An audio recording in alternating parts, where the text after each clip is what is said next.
Hello guys, আসসালামু আলাইকুম। দুপুরের খাওয়া দাওয়া শুরু হয়ে গেছে। সব তরকারি অল্প অল্প আছে।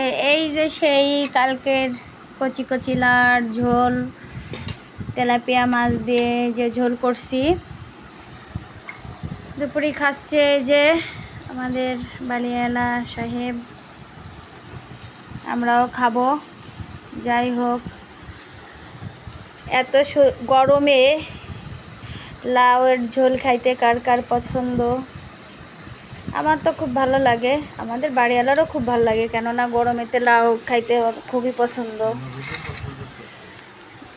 নবীর সব থেকে বড় কথা, আমাদের নবীজির সব থেকে প্রিয় তরকারি ছিল হচ্ছে লাউ। এই জন্য লাউ খাইতে হবে গরমে বেশি বেশি করে। যাই হোক, আলহামদুলিল্লাহ আজকে দুপুরের খাবারের আয়োজন এই ছিল। সবাইকে আল্লাহ হাফেজ।